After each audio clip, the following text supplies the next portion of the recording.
الله وبركاته.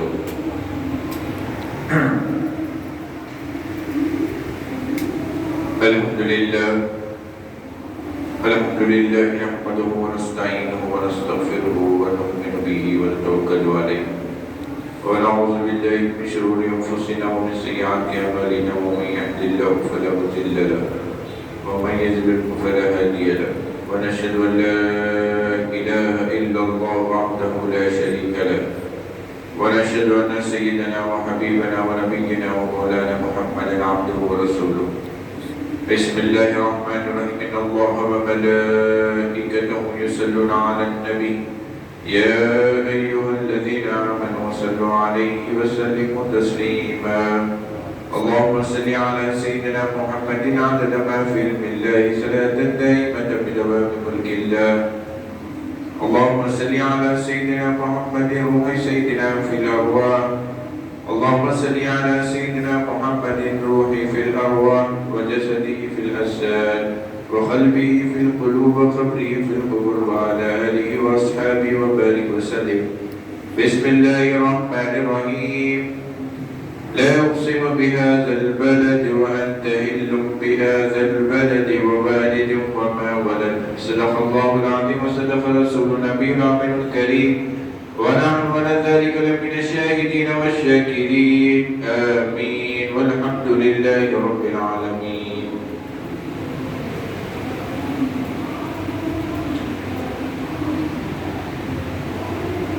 مالک کیا خدا نے انہیں دو جہان کا، مالک کیا خدا نے انہیں دو جہان کا، ایسا کوئی رسول بھی ہے عز و شان کا، ایسا کوئی رسول بھی ہے عز و شان کا. مسند لگی ہوئی ہے میرے بادشاہ کی، اس جان جہان دخل و وہم و گمان کا. تعریف آپ کی نہ کرے ہم تو کیا کرے، تعریف آپ کی نہ کرے ہم تو کیا کرے. یہ ہے غذا دل کی مزہ ہے زبان کا، یہ ہے تو غذا دل کی مزہ ہے زبان کا. اپنے زمین دل میں ورونق فضا ہے خلق، جس کے قدم سے فخر بڑا آسمان کا، جس کے قدم سے فخر بڑا آسمان کا. حضرات، میں نے جو ابھی قرآن پاک کی آیت کا شرف حاصل کیا ہے، اللہ تبارک و تعالی فرما رہے ہیں لا اقسم بہذا البلد. اے میرے محبوب صلی اللہ علیہ وسلم، شہر مکہ کی قسم کھا رہے ہیں. لا اقسم بہذا البلد، قسم ہے اس پاک دھرتی کی، اس پاک مکہ کی جہاں آپ کی ولادت ہوئی ہے. لا اقسم بہذا البلد، قسم ہے شہر مکہ کی جہاں پر آپ کی ولادت ہوئی ہے. وَأَنْتَ حِلٌّ بِهَذَا الْبَلَدِ وَوَالِدٍ وَمَا وَلَدَ، اور آپ کے والد گرامی کی بھی قسم کھاتے ہیں، حضرت عبداللہ کی بھی قسم کھاتے ہیں، آپ کی جہاں پر ولادت ہوئی وہاں کی بھی ہم قسم کھاتے ہیں. اللہ تبارک و تعالی سرکار مدینہ کی جہاں بعثت ہوئی، حضور مکہ مکرمہ میں پیدا ہوئے، وہاں کی اللہ تبارک و تعالی قسم کھا رہا ہے.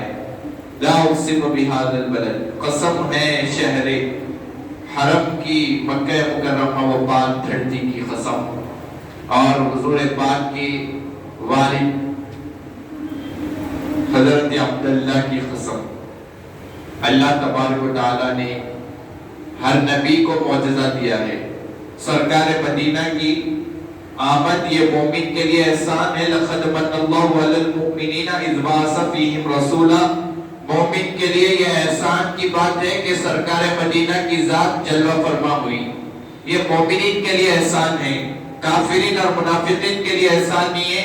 حضور پاک سرکار مدینہ جلوہ فرما ہوئے، حضور کی ولادت ہوئی تو ہر شے اپنے درمیان میں خوشی منا رہے تھے. مبارک ہو سارے انبیاء رسول کا امام آ گیا، مبارک ہو سارے نبیوں کا سردار آ گیا. ہر ایک خوشی منا رہے تھے، لیکن ایک تھا جو سر پٹک کے رو رہا تھا، ابلیس، کہ ہائے یہ کیا ہو گیا ہے، یہ کیا ہو گیا ہے. لیکن آقا کی ولادت مومنین پر احسان ہے، اور ہم جو سرکار مدینہ کی میلاد کرتے ہیں، ہم حضور کے مناقب کچھ بیان کرتے ہیں، یہ ہمارے لیے بہت بڑی ناز کی بات ہے کہ ہم وہ بندوں میں ہیں حضور پاک کے چاہنے والوں میں ہیں جو میلاد مناتے ہیں، بات ایسے بھی ہے جو میلاد کے نام پہ انگلیاں اٹھاتے ہیں۔ حضرات، اللہ تعالیٰ نے ہر نبی کو معجزے دیے ہیں، اللہ تعالیٰ نے ہر نبی کو معجزے دیے ہیں۔ معجزہ کسے کہتے ہیں؟ میراکل، چمتکار جس کو کہتے ہیں، کرشمہ جس کو کہتے ہیں۔ اگر وہ نبی سے ہو تو وہ چیز معجزہ ہے، اگر ولی سے ہو تو کرامت کہلائی جاتی ہے۔ آدم سے لے کے عیسیٰ تک جتنے نبی آئے ہیں، اللہ تبارک و تعالیٰ نے سب کو معجزے دیے ہیں، کسی کو ایک یا کسی کو دو یا کسی کو تین۔ بعض روایتوں میں یہ بھی آتا ہے کہ اللہ نے 7 معجزے عطا کیے نبی کو، لیکن ایسے معجزے جو سرکار مدینہ کی ذات کو عطا کیے وہ کس نبی اور رسول کو نہیں عطا ہوئے۔ وہ معجزے جو سرکار مدینہ کی ذات کو ہوئے، جیسا کہ موسیٰ علیہ السلام تھے، اللہ سے ہم کلام ہوا کرتے تھے، لیکن سرکار مدینہ کی جو ذات ہے ایک لمحات میں اپنے ماتھے کی آنکھوں سے حضور اپنے پروردگار عالم اللہ کا دیدار کر کر آئے ہیں۔ کسی کو یہ معجزہ نہیں ملا ہے، یہ میرے نبی اور آپ کے نبی کو یہ معجزہ ملا ہے۔ آدم سے لے کے عیسیٰ تک جتنے معجزے تھے اللہ نے سرکار مدینہ کو معجزے دیے تو دیے، اور وہ معجزے بھی دیے جو کسی نبی کو نہیں دیے، کسی نبی کو معجزہ نہیں ملا۔ وہ میرے آقا ہے تو جہاں سرکار مدینہ کی ذات کو وہ معجزے ملے ہیں۔ جیسا کہ روایتوں میں آتا ہے کہ موسیٰ علیہ السلام تھے، اللہ سے ہم کلام ہوا کرتے تھے، اور موسیٰ علیہ السلام کا یہ معجزہ تھا کہ فرعون نے بڑے بڑے جادوگروں کو بلایا تھا موسیٰ علیہ السلام کو برباد کرنے کے لیے۔ اسلام کا جو پرچم موسیٰ علیہ السلام آباد کر رہے تھے اس کے لیے بڑے سے بڑے جادوگروں کو بلایا۔ وہ جادوگر جب بھی زمین پر رسی ڈالتے تھے، ایک رسی ہوتی ہے نا، وہ جادوگر رسی ڈالتے تو کیا ہوتا؟ سانپ بن جاتے۔ جادوگر جب رسی ڈالا کرتے موسیٰ علیہ السلام کے سامنے تو سانپ بن جایا کرتے تھے جادو سے ان کے۔ آج بھی ہوتا ہے، آج بھی کلاسز چل رہے ہیں میجک سکھانے کے لیے، آج کل کلاسز چل رہے ہیں نظر پت جس کو کہتے ہیں۔ اس دور میں جادوگری چلتی تھی، لکھتا تھا وہ خود رسی پھینک رہا ہے، لیکن سانپ پہ لوگ ڈرتے تھے کہ سانپ آ رہے ہیں، تو ایسے ہی موسیٰ علیہ السلام کے سامنے لے کے جا کے رسیاں ڈالا اور وہ سانپ کی شکل اختیار کر دیے۔ اللہ تعالیٰ فرما رہے ہیں وَمَا تِلْكَ بِيَمِينِكَ يَا مُوسَىٰ، اے موسیٰ تمہارے ہاتھ میں کیا ہے؟ فرما رہے ہیں قَالَ يَا عَصَا، اے میرے رب یہ میرے ہاتھ میں میری لکڑی ہے۔ موسیٰ کیوں گھبراتے ہو؟ تمہاری جو لکڑی ہے اس کو زمین پہ ڈالو، دیکھو کیا ہوتا ہے۔ موسیٰ علیہ السلام اپنے عصا کو، اپنے لکڑی کو کیا کرے؟ زمین پہ ڈالے، جیسا ہی زمین پہ ڈالے اژدہا بن گیا سانپ۔ اژدہا سانپ جیسا بنا، جتنے سانپ تھے جو چھوٹے چھوٹے ان سب کو ایک دم میں نکل دیا۔ یہ نبی کا معجزہ ہے۔ موسیٰ علیہ السلام کے ہاتھ میں ہے تو کیا ہے؟ عصا ہے، لکڑی کا، لکڑی ہے ہاتھ میں۔ جب زمین پہ ڈال رہے ہیں تو کیا ہو رہا ہے؟ جب زمین پہ ڈال رہے ہیں تو ایک بڑا اژدہا بن گیا، اور جتنے جادوگروں کے وہ سانپ تھے ان سب کو نکل دیا۔ اور کہ موسیٰ علیہ السلام پہاڑ پہ لکڑی مارتے ہیں تو چشمہ پانی کا پھوٹتا ہے، اپنے عصا سے، اپنی لکڑی سے پہاڑ پہ مارتے ہیں تو پانی کا چشمہ جاری ہوتا ہے پہاڑ میں سے۔ یہ موسیٰ تھے، کلیم اللہ تھے، اور محمد رسول اللہ کی شان الگ ہے۔ محمد رسول اللہ کو نہ عصا مارنے کی ضرورت، نہ پتھر پہ مارنے کی ضرورت۔ محمد رسول اللہ کے انگلیوں سے پانی کے چشمے جاری ہو جاتے تھے، چشمے انگلیوں سے پانی کے جاری ہو جاتے تھے۔ ایک وقت کا غزوے کا واپسی ہے، پانی نہیں ہے، کٹورے میں تھوڑا سا پانی ہے، حضور نے اپنے ہاتھ ڈال دیے۔ دیکھا گیا کہ جتنے صحابہ کرام تھے سارے پانی پیے، اپنے برتن بھی بھر لیے، سرکار مدینہ کے انگلیوں سے جو چشمہ نکلا وہ پانی خالی حضور کے دست مبارک کی برکت ہے۔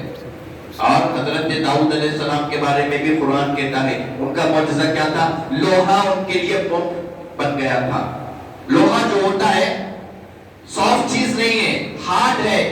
لوہے کو گلانے کے لیے آنچ چاہیے، لوہا جب بھی گلتا ہے جب آگ میں چھونکا جاتا ہے، اس کو تاپا جاتا ہے تو لوہے کو شکل بناتے ہیں.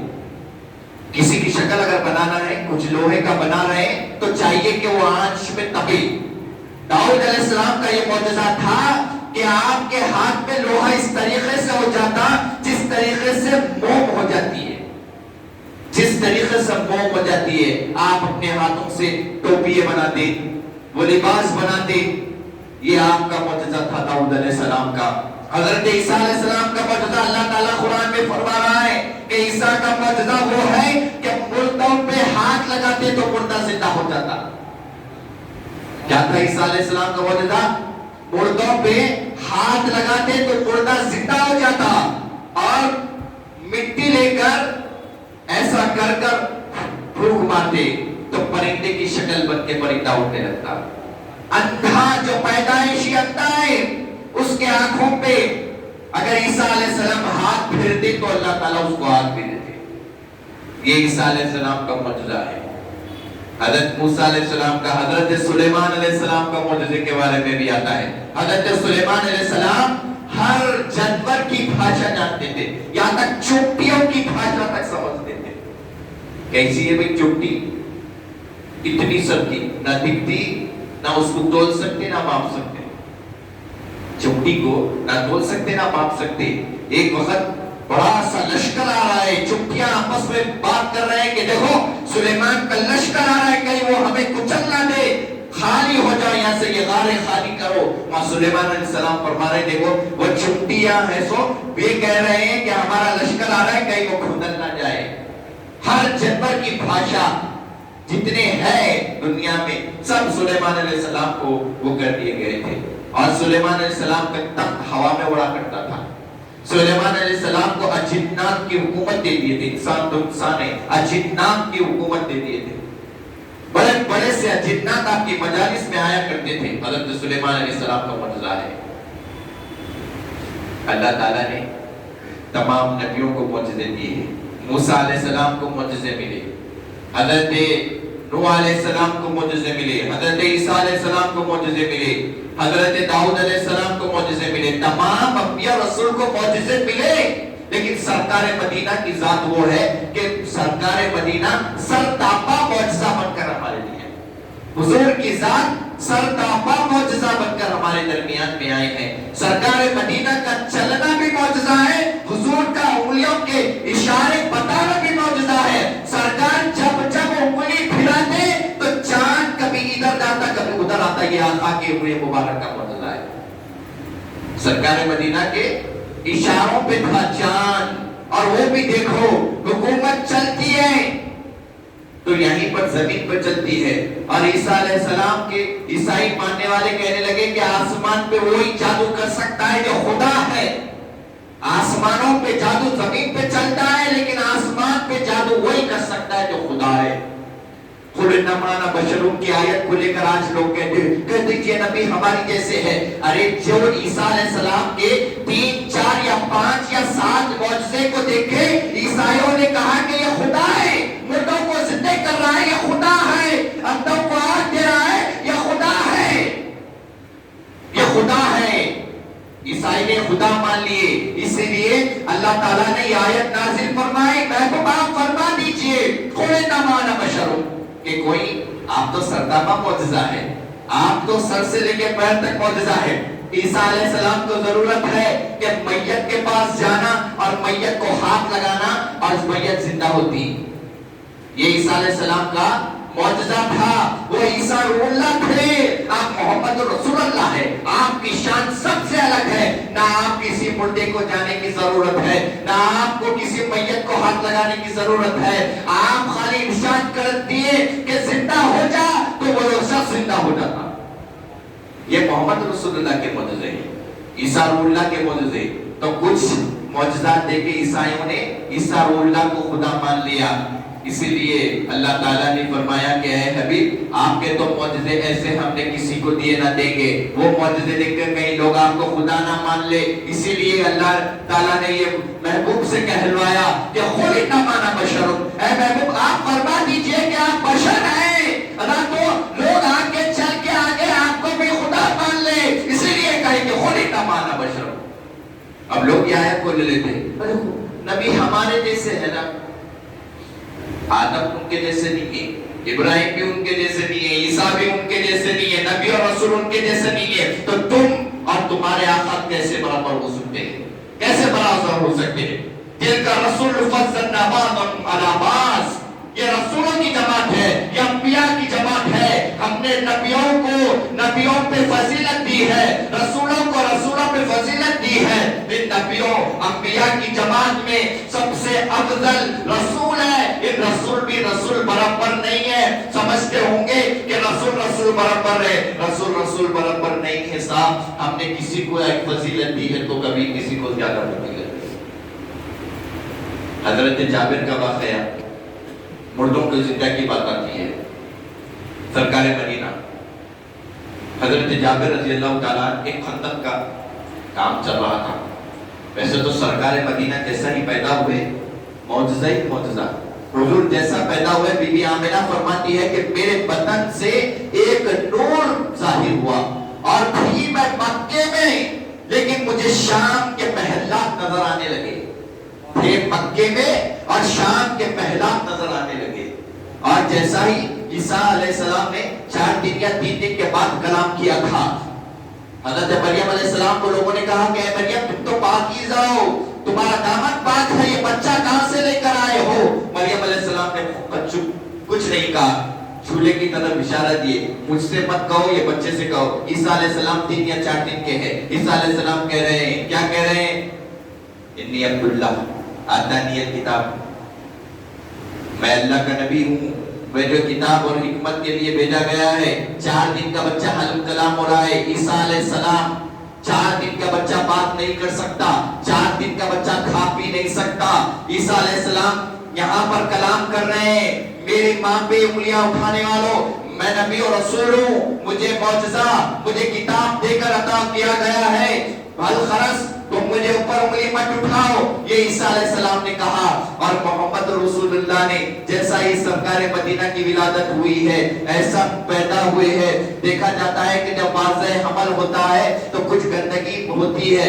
سرکار مدینہ ایسے طاہر پاک ہوئے, مطہر پاک ہوئے, ایسا خوشبو ظاہر ہوئی کہ سرکار مدینہ پر آپ کی آنکھوں میں اللہ کی طرف سے سرما لگا ہوا تھا. اور حضور پاک جلوہ فرما ہوئے تو کیا کرے, وہ عیسیٰ علیہ السلام تھے جو 3 دن کے بعد کلام کرے تھے. یہ محمد رسول اللہ ہے, جیسا ہی ولادت ہوئی ہے سجدے میں چلے گئے, سجدے میں چلے گئے. اس کے بعد کہتے ہیں رب بحقلی امتی, اے اللہ میری امت کو بخش دے, اے اللہ میری امت کو بخش دے. وہ عیسیٰ علیہ السلام تھے, یہ محمد رسول اللہ ہے. ان کی شان سب سے الگ ہے. حضرت جابر کے واقعہ, حضرت جابر رضی اللہ تعالیٰ کے بارے میں آتا ہے کہ حضرت جابر نے اپنے خاوند کے ساتھ کہا کہ سرکار مدینہ کی دعوت کریں گے ہمارے گھر پہ. تو ہوا یوں کہ دعوت کے لیے حضور پاک کے پاس آئے. خندق کھودی جا رہی تھی, تمام صحابہ کرام تھے, 100 صحابہ کرام موجود تھے. حضرت جابر آگے حضور سے عرض کرے, یا رسول اللہ میری آپ کے گھر پہ دعوت ہے. معلوم تھا کہ سارے صحابہ ہیں, گھر میں اتنے جو موجود نہیں ہے, آدھا کلو جو اور ایک چھوٹا سا بکری کا بچہ ہے. کہنے لگے میرے آقا گھر میں آئیں گے تو یہ بکری کے بچے کو ذبح کریں گے, تھوڑا سا شوربہ بنائیں گے, تھوڑے سے روٹی بنائیں گے اور آقا دو جہاں کی دعوت کریں گے, سرکار مدینہ کی دعوت کریں گے. حضرت جابر رضی اللہ تعالیٰ عنہ کی یہ بات سرکار مدینہ کے پاس, حضور پاک کے پاس دعوت نامہ پہنچا. حضرت جابر نے عرض کیا کان میں جا کر, یا رسول اللہ ہمارے گھر پہ آپ کی دعوت ہے, آپ تشریف لے کر آئیے. سرکار مدینہ نے سارے صحابہ کے پاس اعلان کر دیا, اے صحابیوں آج حضرت جابر کے پاس دعوت ہے, آج ہم سب کو جابر کر جانا ہے. حضرت جابر مایوسی سے گھر واپس لوٹ کے واپس جب پہنچے اپنے بیگم کے پاس, پریشان حالت. آپ کی بیگم نے کہا کیا ہوا؟ کہنے لگے ہمارے پاس تو اتنا کھانا ہے نہیں کہ ہم سارے صحابہ کو کھلا سکے, ہمارے پاس اتنا کھانا ہے نہیں کہ ہم سارے صحابہ کو کھلا سکے. ہم تو صرف سرکار مدینہ کے ساتھ چند صحابہ کی اپنے دعوت کی تھی, لیکن سرکار نے تمام صحابہ کرام کے سامنے اعلان کر دیا کہ جابر کے گھر دعوت ہے. آپ کے خاوند آپ کی بیوی نے کہا کہ پریشان ہونے کی بات نہیں ہے, ہمارا کام ہے رسول خدا کو کھلانا, رسول خدا کا کام ہے سارے صحابہ کو کھلانا. بھائیوں جب دعوت کے لیے پہنچے, دعوت کے لیے جب گئے, دیکھا گیا پہلے دعوت سے پہلے بکری کا بچہ ذبح ہوا, ہنڈی میں پکنے کے لیے رکھ دیا گیا, آٹا گون کے رکھ دیے.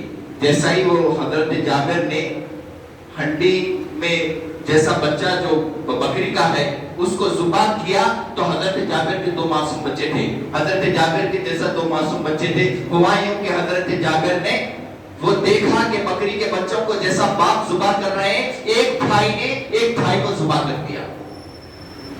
حضرت جابر کا ایک بیٹا فوت ہو گیا, دوسرا بیٹا ہیبت کے مارے اوپر چھت پہ سے گر گیا. ہوا یوں کہ حضرت جابر کے دونوں بچے بھی دنیا سے رخصت ہو گئے, دونوں بچوں کا بھی انتقال ہو گیا. ماں ہے, باپ ہے, اولاد مرتی ہے تو رونا آتا ہے. ان سے پوچھو جس کی اولاد چلے جاتی ہے باپ کے سامنے وہ غم کیا ہوتا ہے. لیکن یہ صحابی ہے, وہابی نہیں ہے, یہ صحابی رسول ہے. یہ صحابی رسول کا عقیدہ دیکھیے. آپ کے بیگم نے کہا کہ دیکھو رسول خدا ہمارے گھر پہ آ رہے ہیں, غم بات میں پہلے سرکار آنے کی خوشی مناتے ہیں, لاشوں کو اندر رکھ دیتے ہیں. جب سرکار آئیں گے, جب دعوت ہو جائیں گی, یہ تو بچے مر گئے, لوگوں کو تدفین کرنا ہے, اندر ان کو حجرے میں چھپا دیتے ہیں.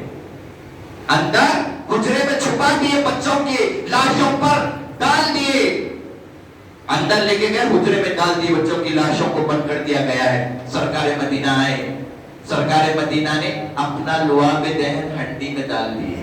کون سی ہنڈی میں؟ جو ہنڈی میں چھوٹا سا بکری کا بچے کا جو شوربہ بن رہا تھا ڈال دیے. تھوڑا آٹے میں بھی اپنا لعاب دہن تھوک مبارک ڈال دیے. یہ تمہارے تھوک ہمارے تھوک کے جیسا نہیں ہے, یہ مریضوں کو جو شفا دیتے وہ تھوک ہے سرکار کا, یہ آقا کا وہ تھوک مبارک ہے جس کی آنکھ نکل جاتی جنگ میں کسی ڈاکٹر کے پاس نہیں جاتے تھے بلکہ سرکار مدینہ کے پاس جاتے تو سرکار اپنا لعاب دہن ان کی آنکھ میں لگاتے تھے اور ان کی آنکھ پہلے کی جیسی ٹھیک ہو جاتی. یہ حضور کا لعاب دہن کی برکت ہے.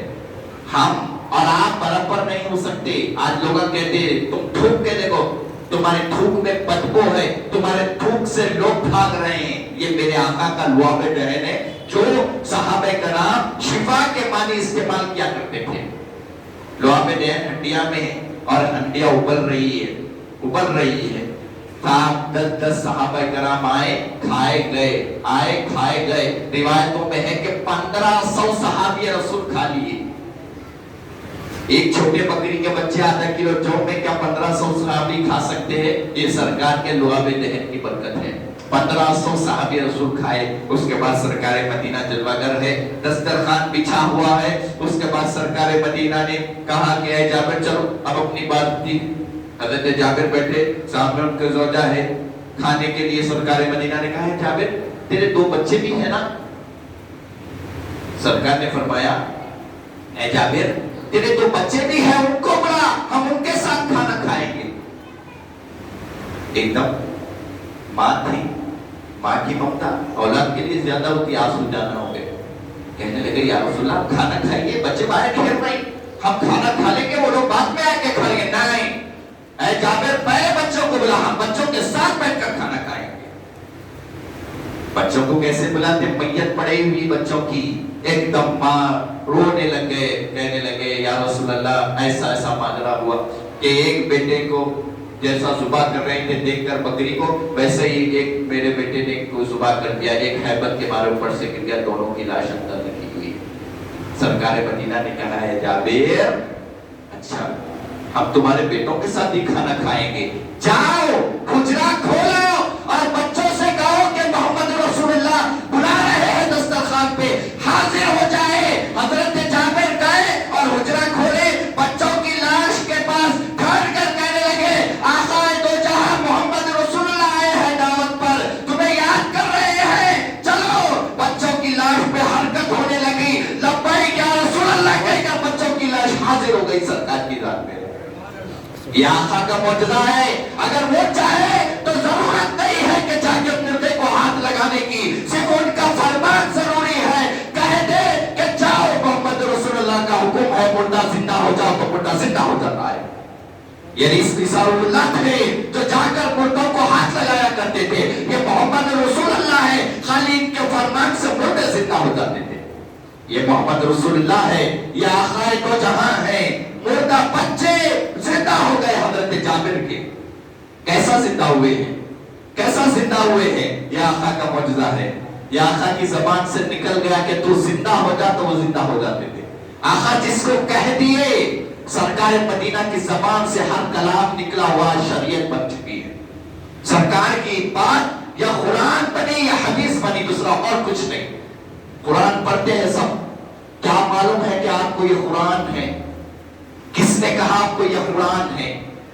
آپ نے پہلے حدیث کو مانا، وحی تو نازل ہو رہی تھی. سرکار مدینہ نے کہا کہ یہ قرآن ہے تو جا قیامت تک یہ قرآن ہے. نام ہو گیا تھا. حضور نے جس چیز کو حلال کر دیا وہ حلال ہے. سرکار نے کتنے میں پاک چیز ہو، اگر اس کو حلال کر دیا تو وہ حلال ہے، اور اس چیز کو حرام کر دیا تو وہ حرام ہے، قیامت تک حرام ہے. آپ میں مل کے نہیں بتا سکتے. حضرت انس بن مالک رضی اللہ تعالیٰ عنہ سے روایت ہے، حضرت انس بن مالک کے والدہ حضرت ام سلیم اور حضرت ابو طلحہ ان کے والد بھی صحابی اور آپ کے ماں بھی صحابی. آپ بیٹے حضرت انس بن مالک بھی صحابی رسول. سرکار مدینہ کا نکاح ہوا حضرت زینب سے. حضرت انس بن مالک یہ حضور کے نوکر تھے. سرکار مدینہ کے گھر میں نوکری کیا کرتے تھے. آپ کی کم سنی عمر تھی.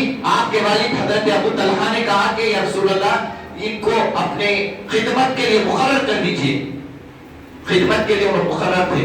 سودا لے کے آ لینا، گھر میں جھاڑو مارنا. رسول اللہ کے نوکر ہیں، کسی بادشاہ کے نہیں، رسول اللہ کے گھر کے نوکر ہیں. آقائے دو جہاں کے گھر کے نوکر تھے حضرت انس بن مالک. آپ کے والدہ نے کہا کہ اپنے بیٹے کو بلا کر کہا کہ دیکھو آج سرکار مدینہ کے گھر پاس حضور دولہا بنے ہیں، آقا دولہا بنے ہیں، سرکار مدینہ دولہا بنے ہیں. دیکھو کچھ پنیر اور کچھ کھجور اور گھی ڈال کر ایک حلوہ تیار کر کر ایک پیالی میں سرکار مدینہ کے پاس بھیجا. دیکھو اپنے بیٹے سے کہا کہ اے انس جانا سرکار کی بارگاہ میں میرا سلام عرض کرنا اور کہنا کہ یہ ام سلیم نے یہ تحفہ بھیجا ہے، قبول فرمائیے. آپ کے بیٹے حضرت انس بن مالک وہ حلوہ لے کر سرکار مدینہ کی بارگاہ میں گئے. حضور کی بارگاہ میں سلام عرض کرے. سلام عرض کی کہنے لگے یا رسول اللہ یہ میری ماں نے آپ کے لیے بھیجا ہے، آپ کی مبارکبادی کیونکہ آج آپ دلہا بنی، اسی وجہ سے یہ تھوڑا سا نذرانہ یہ تحفہ ہے، آپ قبول فرمائیے. سرکار مدینہ نے قبول فرمایا. اس کے بعد سرکار مدینہ نے کہا کہ دیکھو فلاں کو بلا کر لے کے آؤ، فلاں کو بلا کر لے کے آؤ. کچھ صحابی رسول کو کے نام کہتے ہیں کہ فلاں فلاں ان سب کو بلا کر لے کر آؤ، ان سب کو بلا کر لے کر آؤ. ٹھیک ہے. حضرت انس بن مالک سے جاتے ہوئے کہا کہ دیکھو اور راستے میں جو جو بھی ملتے ہیں ان سب کو لے کر آؤ. حضرت انس بن مالک گئے اور جو جو صحابی رسول کو حضور نے بلانے کے لیے کہا تھا ان سب کو بلائے، اور جو جو راستے میں ملتے تھے ان سب کو بلائے. اور جیسا ہی ان سب کو لے کر واپس ہی آ رہے ہیں تو دیکھا جا رہا تھا کہ سرکار مدینہ کے حجرے میں حضور پاک کے پاس پہلے سے 300 صحابی رسول موجود آئے. کیا کرنے کے لیے آئے تھے؟ وہ چھوٹے سے پیالے کے اندر جو حلوہ ہے وہ سب کھا رہے ہیں. 300 صحابی رسول کھا لیے، باقی جتنے تھے سب کھا لیے. جب حلوے کی طرف دیکھے تو دیکھا جا رہا تھا کہ جیسے کا حلوہ ویسی ہے، جیسا حلوہ لائے تھے گھر سے ویسے ہی ہے. سرکار مدینہ نے وہ حلوے کو سامنے رکھ کر کچھ قرآن پاک کی آیت پڑھی اور اس میں دم کیا. کہنے لگے آتے جاؤ کھاتے جاؤ، آتے جاؤ کھاتے جاؤ، آتے جاؤ کھاتے جاؤ. کتنے کھاتے، لیکن حضور کے دست مبارک سے یہ ختم ہی نہیں ہوتا ہے حلوہ. آج لوگوں کے کچھ زمانہ گلگلا تھے، وہ کھانا سامنے رکھ کے نہیں دینا، فاتحہ کہاں رکھ کے دینا؟ پیچھے رکھ کے دیو. نہیں سامنے رکھے تو شرک ہو جاتا. کچھ شرک نہیں ہوتا. اگر ایسا رہتا تو سرکار مدینہ سامنے رکھ کے کچھ قرآن پاک کی آیت پڑھ کر وہ حلوے پہ نہیں تھوکتے تھے. آج ہم بھی فاتحہ دیتے تو کچھ بھجنا نہیں پڑھتے، فاتحہ دیے تو ہم بھی قرآن پاک کی آیت ہی پڑھتے ہیں. یہ سرکار مدینہ کی حدیث سے ثابت ہے کہ حضور پاک نے کئی کھانوں پر دم فرمایا اور جب وہ لوگوں میں کھلایا تو ان کے اولاد کھا رہے تو بھی ختم نہیں ہو رہا. حضور پاک کے یہ موجود ہے، ان کی اولاد کھا رہی ہے. تو بھی ختم نہیں ہو رہا ہے. پیر شفا کو جاتے ہیں سب جنے مدینے پاک مکہ مکرمہ کی حاضری کو جاتے ہیں. کیا تھا پیر شفا؟ پیر شفا وہ بولی کا پانی جو آج بھی ہے. سعودی حکومت نے اس کے اندر ڈامر ڈالا, پلاسٹک ڈالے, کچرا ڈالے, آج بھی وہ چشمہ پیر شفا ابھر رہا ہے شفا کے. سرکار مدینہ نے وہ پیر شفا جو کنواں تھا اس کا معاملہ ایسا تھا کہ جانور بھی اس کا پانی نہیں پیتے تو اتنا کڑوا پانی تھا. سرکار مدینہ نے اپنے منہ مبارک میں کلی دی اور وہ پیر شفا جو بولی ہے اس کے اندر کلی کر دی. سرکار مدینہ کلی کر دیے. آج وہ پانی اتنا میٹھا ہے کہ لوگ جاتے ہیں تو اپنے ساتھ بوتلاں بھر کے لاتے ہیں, مریضوں کو پلائے تو مریضاں شفایاب ہو جا رہے ہیں. یہ حضور پاک کے لعاب دہن کی برکت ہے. اور یہی حضرت انس بن مالک رضی اللہ تعالیٰ سے ریچ ہے کہ حضرت انس بن مالک کہتے ہیں کہ آپ نے آخری وصال کے وقت, حضرت انس بن مالک کے وصال کے وقت حضرت انس بن مالک نے ایک شیشی جمع کر رہے تھے, محراب پر رکھ رہے تھے اور وہ سارے گھر میں اس کی خوشبو مہک رہی تھی. اپنی اولاد کو بلائے. وہ شیشی میں کیا تھا؟ وہ شیشی میں کوئی بھاری عطر نہیں تھا, حضور پاک کا پسینہ مبارک تھا. سرکار مدینہ کا پسینہ مبارک تھا. سرکار مدینہ دوپہر کے ٹائم پہ جب بھی سوتے تو چاندی پہ جیسا موتی جمتے ہیں ویسے ہی سرکار کی پیشانی مبارک پہ ویسا پسینہ جمع کرتے تھے. جیسا پسینہ نیچے آتا تو حضرت انس بن مالک ایک شیشی لیے کانچ کی, وہ پسینہ مبارک جمع کرنا شروع کر دیے. کانچ کی شیشی میں سرکار مدینہ کا پسینہ جمع کر رہے ہیں اور اس کو لکڑی کی ایک لگا کر گڈے کی شکل میں رکھ دیا کرتے تھے محراب میں. سارے گھر میں خوشبو مہکتی تھی, کسی کو نہیں معلوم تھا کیا تھا. جب وصال کا وقت آیا تو اپنے بیٹے کو بلاتے کو بولنے لگے کہ اب میں دنیا سے چلے جا رہا ہوں, جب میں رخصت ہوں گا میری میت کو غسل دے دینا, میری میت پہ کفن اڑا دینا, کفن پہنا دینا, عطر نہیں ڈالنا بلکہ وہ محراب پہ وہ ہے. آپ کے بیٹے نے کہا کہ وہ کتنا بھاری عطر ہے, ایسی خوشبو ہے کہ سارا گھر مہک رہا ہے, ایسی خوشبو. کہنے لگے وہ کوئی عطر نہیں ہے, عطروں سے افضل میرے سرکار کا پسینہ ہے. کہنے لگے کہ میرے کفن پہ یہ جو پسینہ مبارک ہے آقا کا, یہ میرے کفن پہ ڈال دینا. جب میں خبر میں جاؤں گا میرے عمل اس قابل نہیں ہے کہ اس کے بارگاہ میں میں مقبول ہوں, لیکن آقا کے یہ پسینے مبارک کی برکت سے میں پاک ہو جاؤں گا. آقا کا یہ پسینے مبارک ہے. اب آج لوگ کہتے ہیں حضور ہمارے جیسے ہیں. حضور پاک سرور کائنات کا یہ معجزہ ہے کہ سرکار مدینہ ایک بات بول مبارک سے فارغ ہوئے. آپ کی تقاضۂ بشریت سے آپ فارغ ہوئے, ایک کنڈے میں آپ کا بول مبارک جمع ہوا. ایک صحابی رسول کو بولے کہ جاؤ اس کو لے کے جا کر کہیں دور ڈال دو. کیا کرے صحابی رسول جاتے جاتے کیا کرے, وہ بول پی لیے. ہوا یوں حدیث سرکار کا بول مبارک پی لیے, نہ صرف ان کے بلکہ آنے والی 7 پیڑھی کے پسینے میں خوشبو جاری ہو گئی آقا کا بول مبارک پینے کی بدولت سے. یہ میرے سرکار کا معجزہ ہے. حضور پاک جس طرف اشارہ کرتے چاند کٹ جاتا. حضور ابھی جھولے میں ہیں, اشارہ کر رہے ہیں, چاند کھیل رہا ہے حضور پاک کے ساتھ. یہ آقا کا معجزہ ہے. تمام نبی اور رسولوں کو وہ معجزے نہیں ملے ہیں جو میرے سرکار کو معجزے ملے ہیں, جو میرے آقا کو معجزے ملے ہیں. ایسے معجزے کہ کسی نبی اور رسول کو معجزے نہیں ملے ہیں. سرکار کا لعاب دہن, سرکار کا بول مبارک, صحابی رسول صدیق اکبر ابو بکر صدیق, سرکار مدینہ وضو فرما رہے ہیں, آقا وضو فرما رہے ہیں. وہ وضو کا پانی, سرکار کے دھوت کا پانی صدیق اکبر لے کر پی رہے ہیں, کبھی اپنے سر پہ ڈال لے رہے ہیں, کبھی اپنے جسم پہ مل لے رہے ہیں. سرکار کے دھوت کا پانی.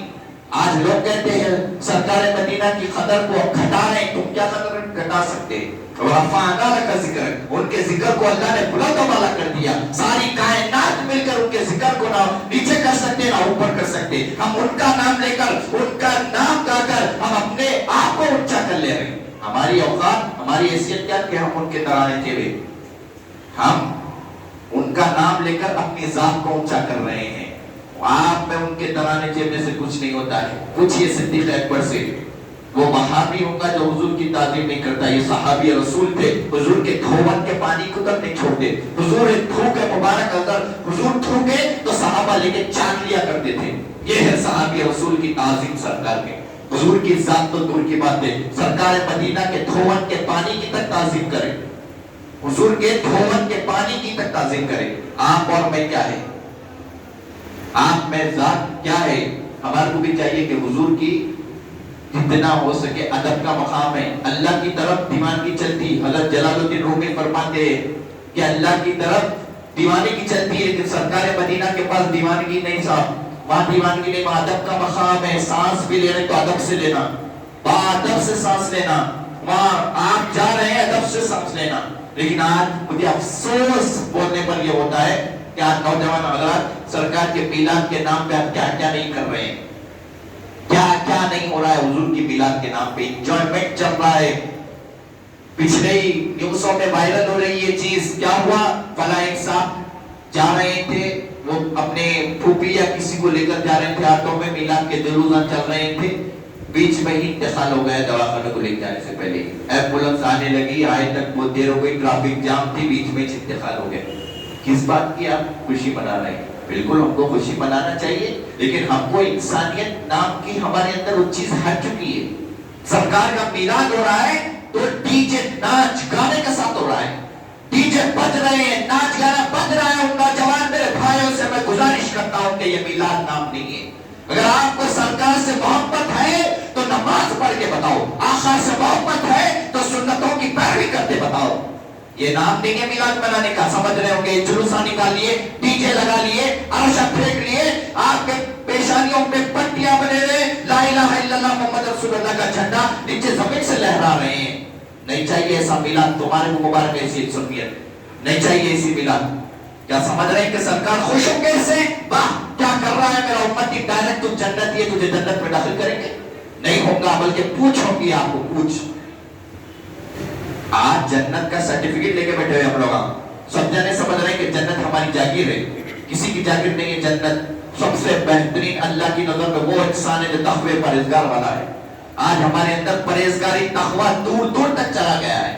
ہزار وقت یہ مسجد میں اعلان کرتے بھائی معصوم بچوں کو مت لائیے، معصوم بچوں کو مت لائیے، اتنا ہی ضد پر ہمارے لوگ معصوم بچوں کو لے کے آتے ہیں۔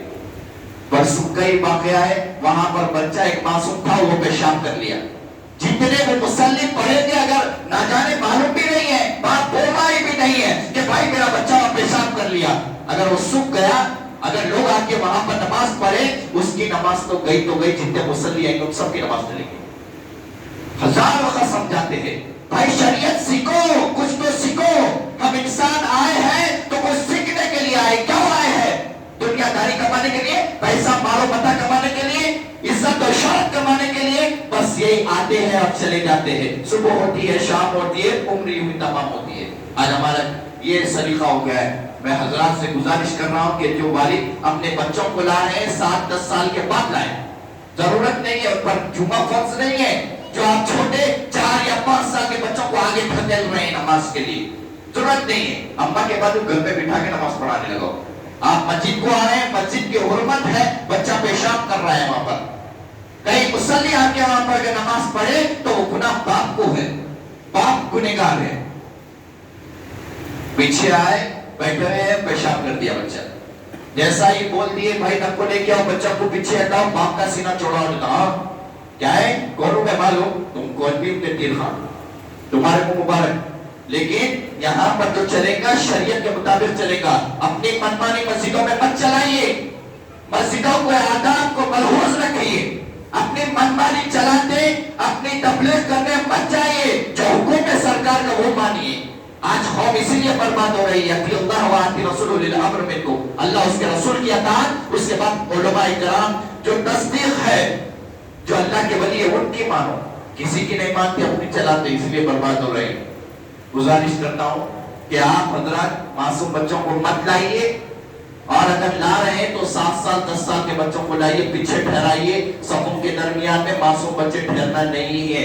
حضور پاک سرور کائنات پیچھے اپنے عصا سے ہٹاتے تھے لوگوں کو، جب صفے درمیان بس بیٹھتے ہیں، جب صفے بنتے ہیں تو سرکار مدینہ عصا سے پیچھے بچوں کو ہٹاتے تھے، اور جو کندھوں کے کندھے لگا کر ٹھہرنے کا حکم فرماتے تھے صحابہ رسول، بلکہ اپنے عصا سے صحابی رسول کو ہٹاتے تھے کہ یہ کندھے